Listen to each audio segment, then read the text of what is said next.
Teman-teman sekalian, ada sebuah kisah menakjubkan dari seorang ulama besar tabi'in, Atta bin Abi Robah, rahimahullah. Di musim haji, Khalifah Sulaiman bin Abdul Malik datang bersama putra-putronia yang tampan. Dengan seluruh kebesaran dan dayang-dayangnya, mereka mendirikan kemah yang megah dan bersiap untuk wukuf di Arafah. Saat itu, Khalifah Sulaiman bertanya, "Di mana syahih hukum kita?" Ini adalah panggilan kehormatan dari seorang khalifah untuk mufti besarnya.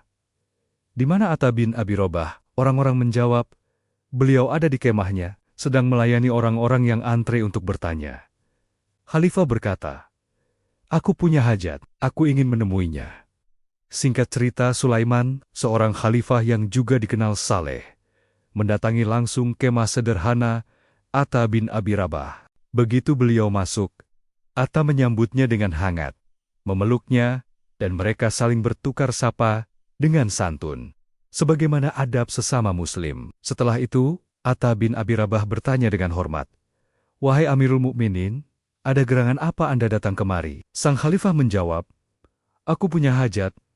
Ada beberapa pertanyaan yang ingin aku ajukan." Bayangkan, seorang pemimpin tertinggi negara datang langsung ke ruangan seorang ulama karena ada perlu. Lalu Atta mengajukan pertanyaan yang sangat penting.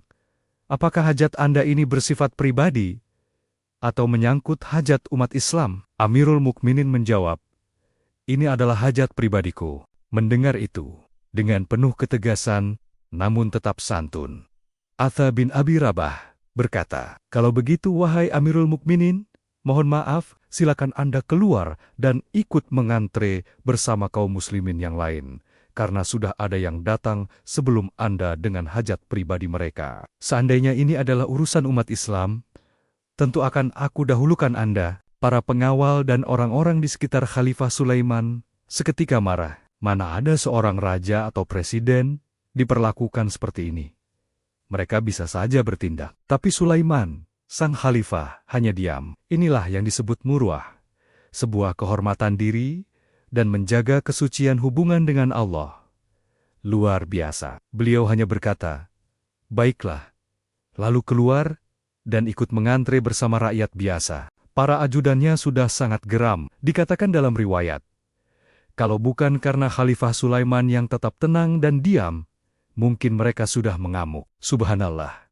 Seorang pemimpin besar rela antre. Sementara itu, Atta bin Abi Rabah dengan tenang terus menjawab satu persatu pertanyaan dari orang-orang di antrean, menjelaskan hukum-hukum Allah dengan sabar. Akhirnya, tibalah giliran Khalifah Sulaiman. Beliau masuk, mengajukan pertanyaannya, dan Atta pun menjawabnya dengan ketenangan yang sama. Setelah selesai, Khalifah berpamitan dan kembali ke kemah megahnya. Setibanya di sana, tentu ini menjadi sebuah peristiwa besar. Namun, lihatlah kebesaran jiwa Sulaiman bin Abdul Malik. Beliau mengumpulkan seluruh kerabat, anak-anak, dan pejabat pemerintahannya yang hadir di sana. Setelah semua berkumpul di kemah besarnya, beliau berkata, "Apa yang kalian saksikan tadi bukanlah sesuatu yang mempermalukan, Amirul Mukminin. Demi Allah, sesungguhnya Allah telah memuliakan Atta bin Abi Rabah melebihi diriku karena ilmunya."